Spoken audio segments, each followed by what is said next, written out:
listening to Smoke Meat. I'm your host, Brad Pittman. Smoke Meat is brought to you by Joe's Underground at the corner of 8th and Broad in Augusta, Georgia. Come on down. They're in the bottom of the Lamar building. Jeremy and the gang make sure you feel like family from the first time you walk in the joint. Such a great place. You're going to love it. Just come on down. Enjoy. Have a good drink. And just meet everybody. Like I say, you'll feel like it's home for the first time to every time that you go in there. That's Joe's Underground, the corner of 8th and Broad in Augusta, Georgia, in the bottom of the Lamar building. I go to Joe's and so should you. Yeah, today my guest is Fabrizio Grozzi, wonderful bass player, wonderful guy. He has got a couple of projects going on right now that are just amazing. Got his band Soul Garage Experience and Supersonic Blues Machine. That's who you hear in the background. Yes, that is Billy F. Gibbons singing. The song is Running Whiskey. And Fabrizio helped co-write this song with Billy. And man, they do such a great job. He is such an awesome guy. You're going to love this interview. So I'll shut my K-Cole and we'll just get to it. Hey, how you doing today, Fabrizio? Hey, no bad. Brad, thank you. How's it going over there? Oh, it's going great, man. It's going great. Beautiful day. Just having a great time. Excellent, excellent. Well, I can't complain either. We're just waking up here in California, and sun is high, and the heat is already striking. So we're getting ready for another sweaty day. It's so good. It's summer, right? Yeah, definitely. I'm not ready for summer, but I'm ready for nice spring weather. A little bit cool, but not hot. Well, we skipped spring this year in California, believe it or not. It's been up till the end of April. I live like 20 miles north of Hollywood, and it's been miserable. Rain, which is actually good because we need it, but, not every day. Yeah.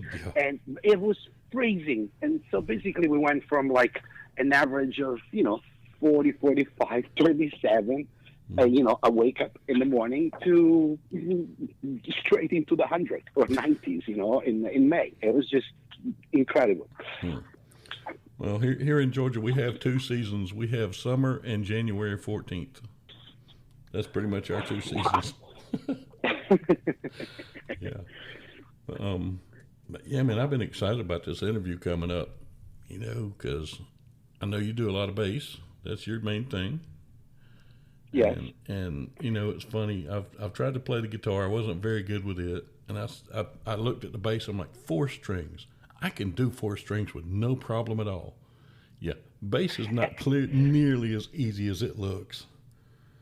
And listening to you play, you've got it. You know what, though? It's funny that you said that because that's actually exactly what happened to me.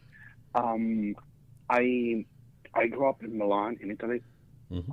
And at the end of elementary school, which is like 5th grade, a bunch of friends of mine were starting to, pick up instruments. The majority were guitars.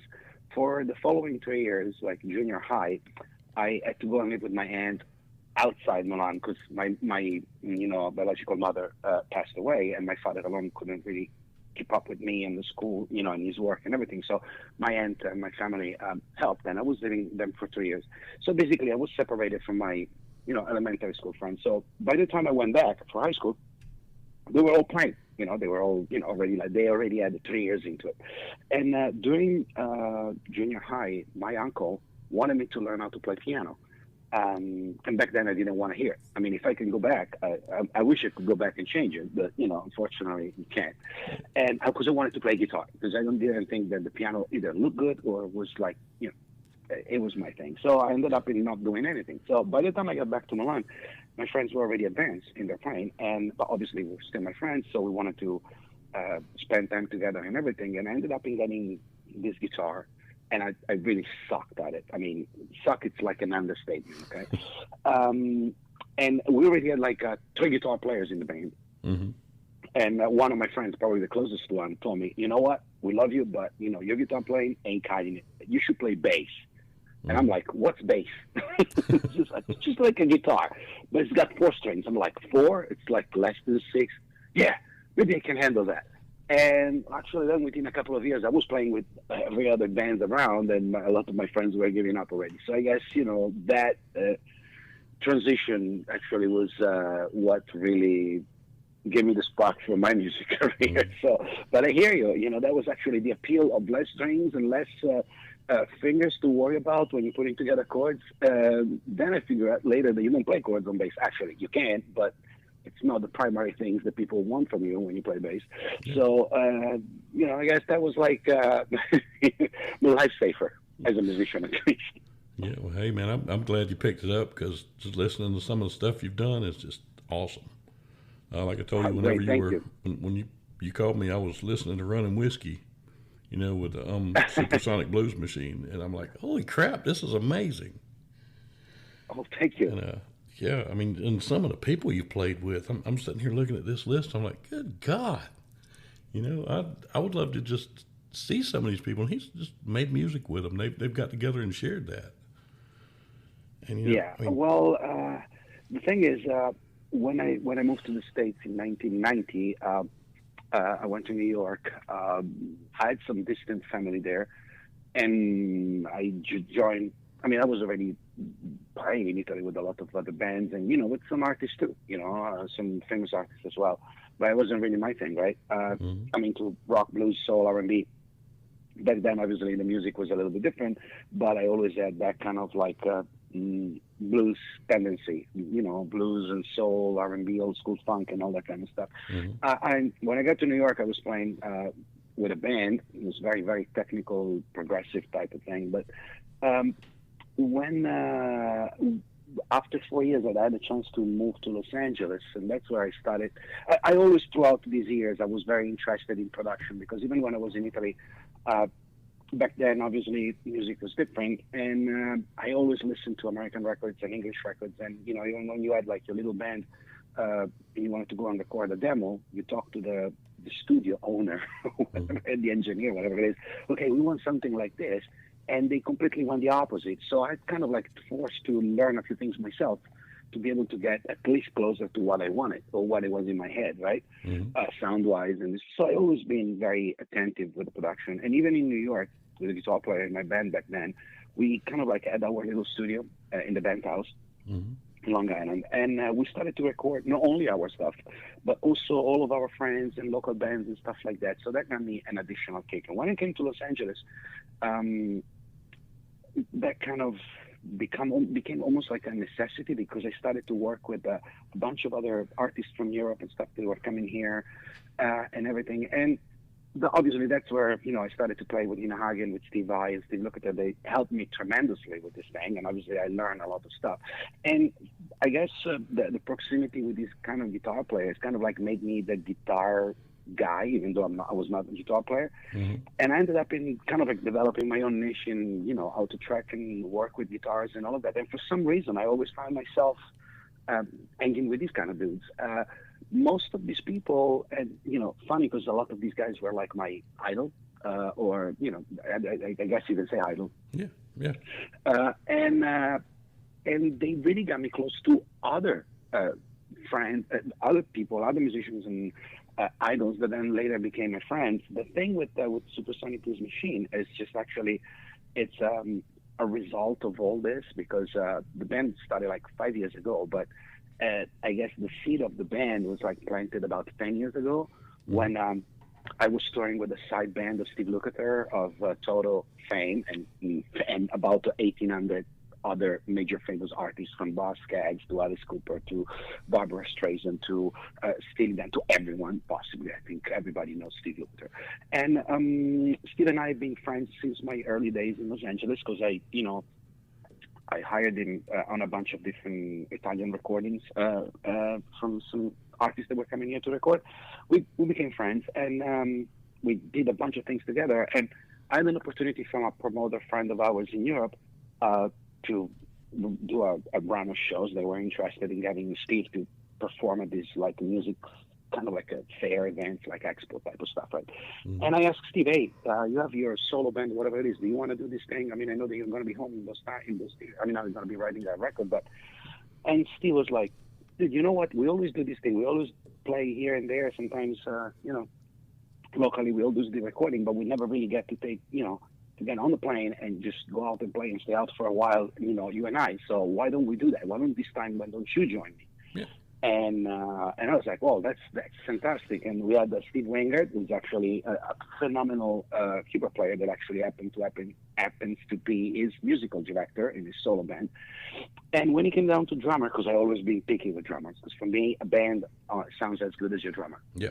I don't care who else is in the band. If the drummer doesn't cut it, you can have Jimi Hendrix and Leslie West on the same stage. It ain't working. Sorry. And I asked Steve, hey, you know what? Of all the people that we work with, there's always somebody that I always wanted to work with, and I never really had the chance. For do you know Kenny Aronoff? And Steve's like, oh, dude, this is one of my oldest friends. Absolutely. Let's call Kenny. Let's see what he's doing around that time. So he called Kenny. We got together after a couple of hours, and we became super close friends since then. And we ended up in touring and playing. That was like a very, very interesting band because we were doing all 70s rock fusion. We're playing from Hendrix to some Miles Davis to Jeff Beck, James Gang, and all that kind of stuff. And some other like obscure fusion things, but obviously more with no one of us, maybe Steve Wenger, but no one of us is is a jazz guy. Yeah. We kind of like fake our way through it. I mean, Luke obviously can do everything he wants, but me, I definitely ain't no jazz dude. Put it this way. And so when we got back, we were like, Steve started to get actually on my pressure to get busy again with Toto, because that was kind of like a time where, Toto was a little on the shelf. Mm-hmm.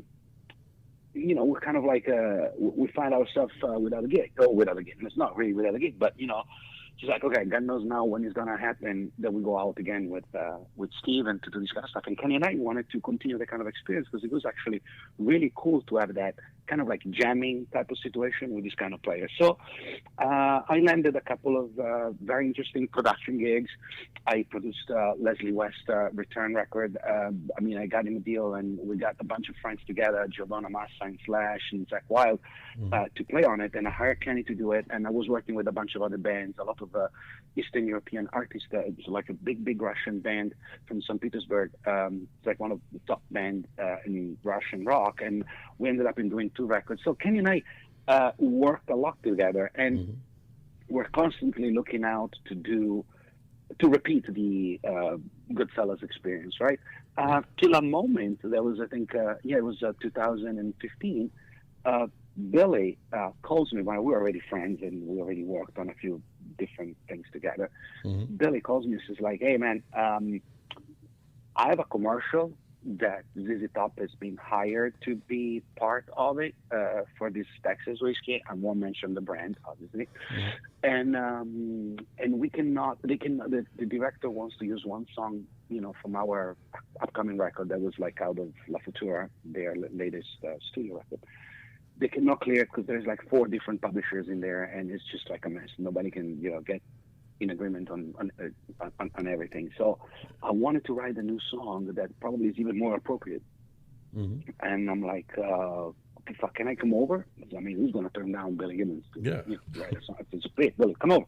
So he came over, and actually the song that you were mentioning earlier pretty much was, written.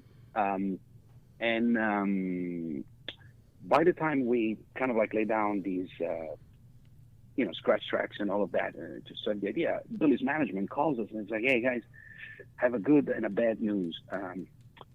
The bad news, for you at least, guys, is that the director was able to clear the original song that they wanted to use out of the ZZ Top record. So we won't have any use for the stuff that you guys are doing now. However, and here's the good news, because everybody recognized the work and the time that you guys put in into it, and we feel bad about it. This one is on us, meaning you guys do whatever you want with this, no strings attached, record company's not going to interfere, Billy can do whatever he wants with it, and blah, blah, blah. So I'm looking at Billy and I'm like, dude, I think this sounds way too cool to let it go and just to be like a one-off. But back then was not like today that, I mean, sure, there were already the streaming and all of that, but it was not like the single-oriented mentality or, the Spotify things that we launched. It was not that. I was still thinking in terms of record, right, especially for blues rock or rock music. And, I asked Billy, what do you think? And I'm going to give you my best Gibbons, okay? Okay. I mean, he was stroking his beer, and he goes like, well, You got one down. Write 9 more and start a band. And actually, I was like, what about you? And he says like, well, when I'm not too busy with my daily job, meaning his easy job, I'll join in too. And I said, well, I think I got the right drummer. So I ended up calling Kenny immediately, and I said, hey, I'm sending you an MP3. And Kenny calls me back immediately. He's like, dude, is that Gabriel singing? I said, yes, we just saw these songs and stuff like that. We got this idea. And she's like, oh, are you guys still in the studio? Yes, just stay there. I'll bring the drums. So he arrives with his drum set and his stack. They set up the whole thing. And that night, the whole thing was re-recorded, complete, finished, and done. And that's what started Supersonic Blues Machine, pretty much. Oh man, that is such a great story. And I'm actually interviewing Kenny next week, and I'm looking forward to that one too. Oh yeah. Oh well, funny enough. Now he's my next door neighbor. His studio is next to mine. Actually, we're in this facility in North Hollywood, and when we were doing all those recordings, actually. My studio was up here where I live. I live in Santa Clarita, which is, again, like 25 miles north of Hollywood. And I didn't want to stay here no more because it was getting a little bit complicated with the traffic and all of that. And I had musicians coming. It was just like a long commute. So I wanted to be closer to the city. And Kenny told me that the room next door to him was opening up. Friedman, the famous guitar amplification monster and guru, was moving out of that. It was like his personal lab. So he's like, the whole studio, and he set up for a studio because they have a control room and all of that, which is cool. I drove down and then we're already the owner there of the building and all of it, and we made a deal, and I've been there for the last 4 years, 5 years, yeah, 4 years, pretty much. So I'm actually going to see Kenny tomorrow. Nice. I'll tell him. Outstanding. Yeah, tell him it's the best interview you've ever had. Well, I can understand, getting in a studio that you like and you're comfortable in. I record out of my basement down here. It's kind of my safe space, and I am what they call a gear whore, because right now I'm recording on a little 4-channel board that I think it cost me $79, and I've actually got stage lights set up down here. I can half the time I'm sitting down here with purple light all over me, just strobing real lightly, and stuff like that. But I've actually just ordered a new board. I'm excited to get it. It'll be here Saturday, and I get to play with it some. Oh, but I love doing any kind of production like that, because it's just you're helping improve and do, help somebody do what they do, and it's so awesome. Because beautiful. And nowadays technology is just so advanced that, to be honest with you, I mean, a lot of the things that are out there and then you see in a major recording studio, to be honest with you, right now are just what do you call it? I cannot find the word now. Accessories. Yeah. Let's put it this way.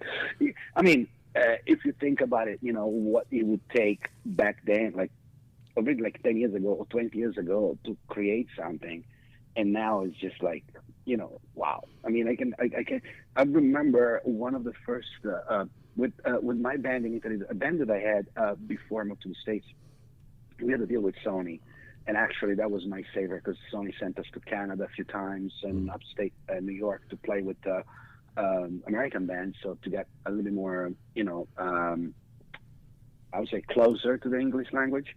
And I remember in those days, we were on one track. We wanted to have the reverse snare sound like Scorpions in Rocky Like a Hurricane. Yeah. And we were recording on tape. So I remember that we wasted like 2 hours in flipping the tape around, record the snare, and feed it to the reverb that was recorded, and then to flip the whole thing around again. And right now, I'll do that in about 5 seconds on my Pro Tools by flipping the track. It's just insane. I mean, this is just like these are little tricks, but even the gear itself is just way more solid. I mean, there's still some, the very obviously the sound. I mean, there's some of the old like Neve boards and API, they have an amazing sound. Unfortunately, though, a lot of those machines were like really fragile. Yeah. Like Neve, for example, I mean, for me, it was the best, probably 1076, probably the best preamp ever made. However, one of the original ones, if you had the original ones from the 70s, And no wonder why those boards were in studios where they had an in-house technician, because, you know, chances are that it needed to be fixed once a month. Yeah.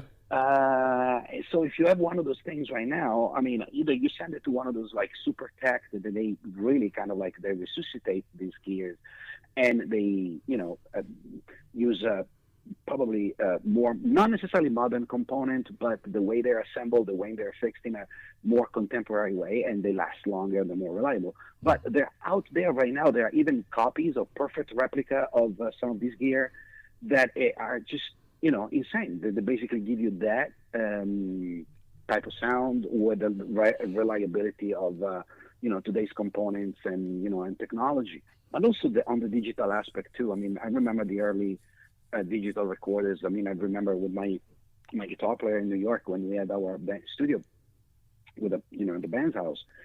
One of his best friends was a programmer, and he's actually was working for several different companies that were developing this thing. That was like, you know, Pro Tools. It was not called Pro Tools yet, but that was, you know, what they were working on it. And I remember that we had 8-track, like on these old, I don't even remember the type of computer, but it was like, you know, those things you see now in the 70s movies with like the black screen and the green writing dots, like almost like a home Batman type of a.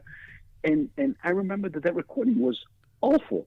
The sound was awful. I mean, it was like 8-beat or 10-beat or whatever it is. I mean, we're already thinking, oh, that's great. Well, the only thing that was great, it was just there was like a MIDI, you know, capacity of being connected SMPT to a real recording. So we could use that to record, for example, BD groups of BD vocals or something like that, and move them around kind of like as a sampler, because obviously that was made things simple. But the quality of the recording, I mean, it was awful. There was no way they would have recorded guitars or bass or something like that onto that thing, because it just like it sounded like it was missing something. Right now, I'm sorry. I mean, it doesn't really matter whether you use Logic, Pro Tools, or anything like that. I mean, even the consumer's interface is like $200, and you plug your guitars into it, and you're recording on your laptop. I mean, the quality of the recording is just so out there that it's like you cannot tell the difference. Yeah, you know how you tell the difference? You know how you tell the difference? How? The player. Thank God. Yeah. You know? Yeah, I mean, I'm using Audacity. It's free, and it's got so many different things to it. I mean, I've got experience with production and all that. I'm looking at this thing, I'm like, man, it's got stuff I never had, and it was free. And the price of stuff nowadays is ridiculously low. I mean, the mics I'm using for this, made by a company out of Australia called Rode, and I use what they call the Rode Pod mic, and it's a dynamic mic. It's got the shock mount built into the mic. It's got the pop filter built in, and it was $99. And wow. I would put it up against the $1,000 mics I used to use on the radio. I hear you. Yeah. Well, I work with a company that endorses for microphones. It's a German company called Lewitt. They make incredible microphones. Kenny too uses a lot of their microphones, and we use it on the road. I use it in the studio and everything. And it's amazing. Really, the technology and the sound out of some of these microphones. I mean, of course, this is not necessarily, I would say, a consumer company. They don't make like a consumer product, even though a lot of their stuff is very, very accessible. But even one of their, you know, good vocal studio microphones like Tube, they're like probably a third of what a Neumann will cost, or a Telefunken will cost. Yeah. And they're like just as good, if not better. So, I mean, like everything else, you know, just, I guess, technology and the progress, you know, does make a difference. But, you know, again, we're going back to the player and to the singer and to the musicians. I mean, to be honest with you, I'm coming from the George Martin school. I mean, I understand that back then when the Beatles were recording, they were using the top technology available at the time. However, compared to even 20 years ago, that top technology of then, like 4-track, I mean, people like 20 years ago were already freaking out because they only had 48 tracks to record with. So going back and like four tracks. But you know what? George Martin always said something really important for me, which was I'm more concerned about what gets recorded and how it gets recorded. And I think that's a fundamental truth. That's why you got songs right now that are still like, if you listen to some of the old Robert Johnsons, probably production-wise are whatever it is, but it's the magic of the performance and the player that makes the difference. So I think, and I really hope a lot of younger talented musicians are kind of like don't forget about that. In spite of all the technology and all the wizardry that they're learning on online tutorial and YouTube and all of that, you can learn how to do everything right now. But, like we said, not because it's not I'm running a studio, because the studio is just for my own productions. It's not open to the public. It's not one of those places where people can come and book hours, But what I'm saying is, whether it's, and I'm not trying to just promote my business, but everyone that does what I do, I think they're a fundamental figure in the recording chain.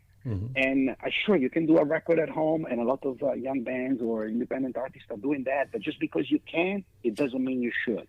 Because I'm sorry, there's a lot of stuff that gets released every month, like thousands of things that just create so much clutter. I mean, and I understand people can tell me, hey, what the hell are you to tell me that, we shouldn't be recording? There is freedom if we want to record. Sure, absolutely. You can. I'm not saying that. Yeah. But what I'm saying is, you can tell them the difference when a record is done for real and when something is just homemade. And not because it's made at home. It doesn't have nothing to do with the logistic or the geographical location of where you do the recording, but with what you actually do, how prepared you are when you go in. I mean, there's a few things that are very important. That's why I always suggest even musicians that they wanted to have their own setup at home, because maybe they do exchange of files over the internet around the world, because that's a very common practice to do today.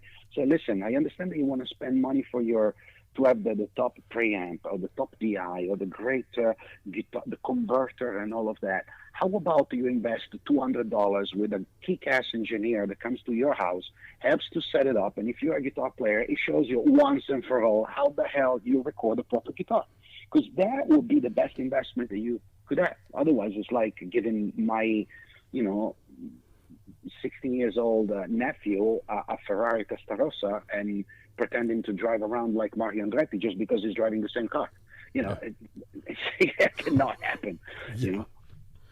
Yeah, definitely. Yeah, I mean, and with production, it takes skill and it takes talent. It's not, like I say, it's not all gear. It's knowing how to use what you got and having that instinct also, because it's not something everybody can do.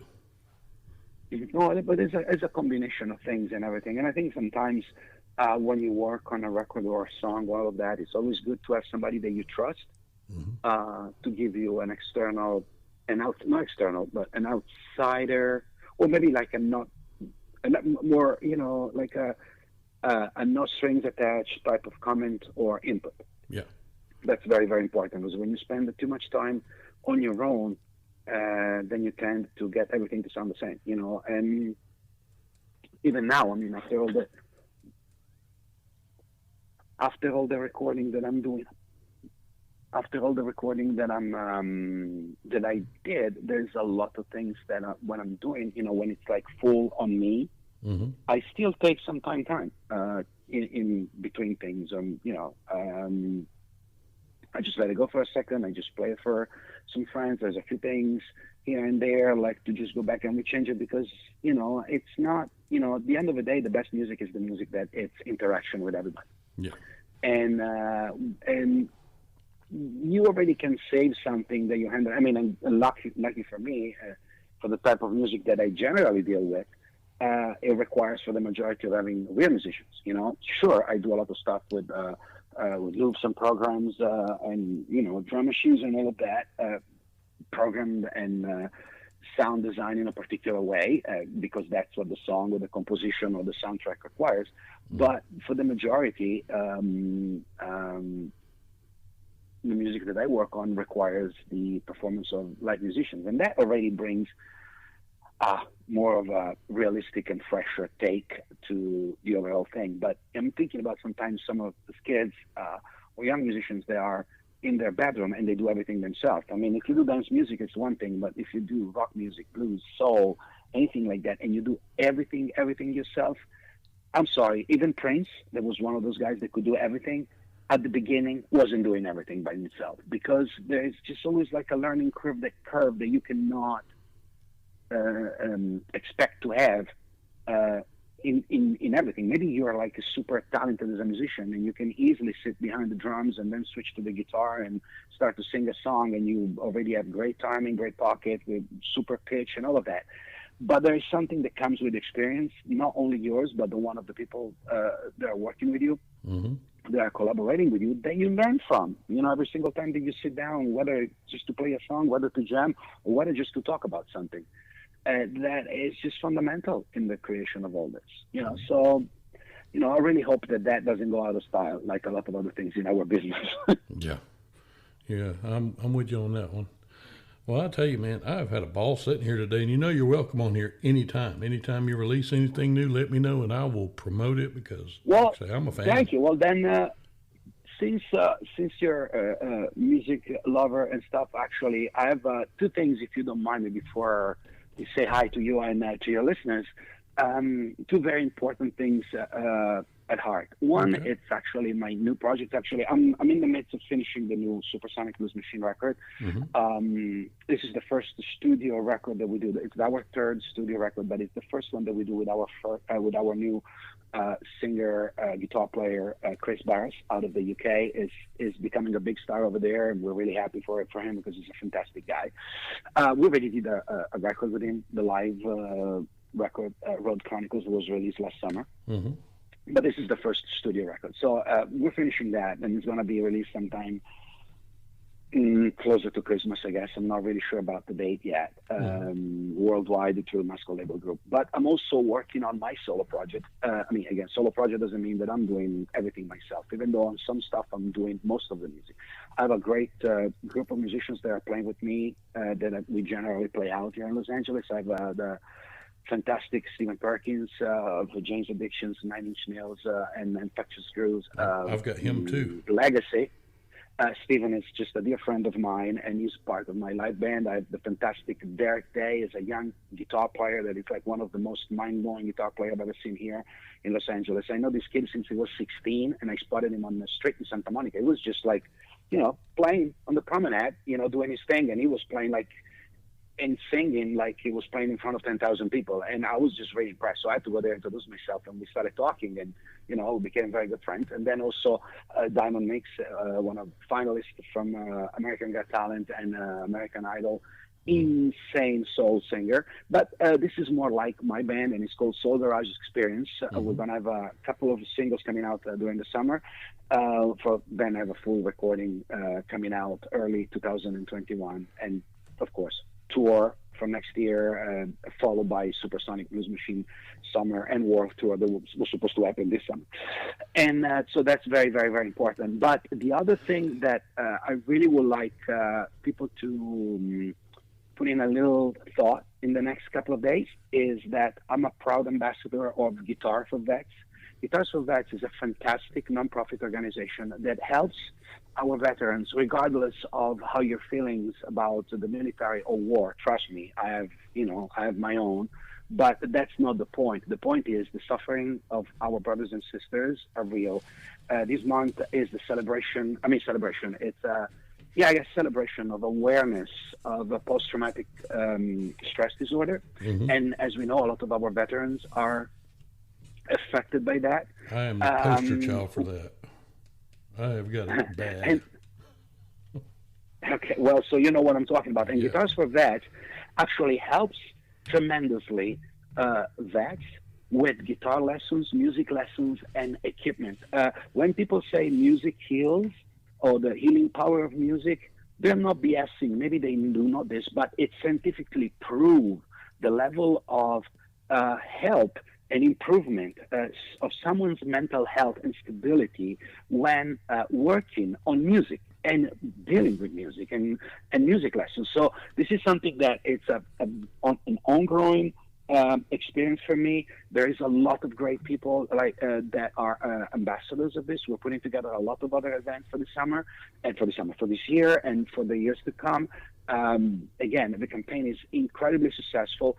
This is the month where we collect donations that could be in terms of money, but also gear. If you have a microphone, a guitar, a bass, a pedal, an amplifier that you won't use or you don't use no more, please, www.guitars4vets.org. You can get all the information over there on how to donate. That helps tremendously. And if you're in Georgia, but if somebody is listening to us here in California or in the Chicago area, tomorrow, Saturday the 27th, they can drop their donation in person at the local Laugh Factory. So this is a charity that I'm been involved, and I'm really, really passionate about it, because obviously it helps me to help people with what I love most, which is music. So, thank you for letting me spend a couple of words on it. Well, I've got a very good friend who he's played for years, and he's a firefighter in Augusta. He just retired. His name's Steve Fowler, and he is heavy into the Guitars for Vets. So beautiful. Before you hang up, I want to give you his information too, because I think y'all would get along. Absolutely, please.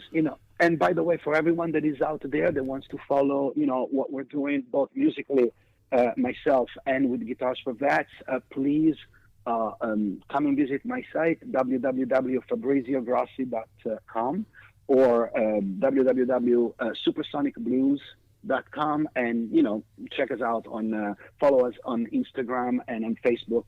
The band is obviously on Facebook is Supersonic Blues Machine, while myself is and same thing as on Instagram, and me is just Facebook at Rock and Roll Fab and R&R Fab, both on Instagram and on Facebook. So that you can get all the information about what we're doing, both with our own music and the programs that we're getting involved with for Guitars for Vets. Outstanding. Thank you so much. Thanks for everything you do. Oh, thank you. Thank you for letting me do it. And, anytime that you want to have a chat, let's do it. Let's go for it. I have a bunch of friends in Georgia. I love the state. So you bring me closer to my friends over there. Hey, when you come down, when you start touring, you've got to come to Atlanta. I'm about 20 miles south of there. Man, I will feed you in the band like you have never been fed before. Oh, cool, man. Actually, then I'm going to give you like a little gem on the new Supersonic Blues Machine. We have since our thing is like we always work with guests and friends, not only on the studio, but we take these friends and guests out on the road with us. We have a collaborations. We're working on a song that is actually just got finished with one of my dearest friends and one of the best, I think, singer, guitar player that you guys have there in the South, who's actually to be Charlie Starr from Blackberry Smoke. We did the song together. I couldn't be any prouder. It's definitely sounding from that is coming from there, and we're looking forward to do a bunch of things with him and the band and his band. So hopefully we're going to have a big blast in Atlanta. Outstanding, man. I'm looking forward to it. Cool, man. Great. Well, listen, thank you so much, and thank you for your listener, and we'll catch up later. I'm going to give you all my info later. Okay? That'll work.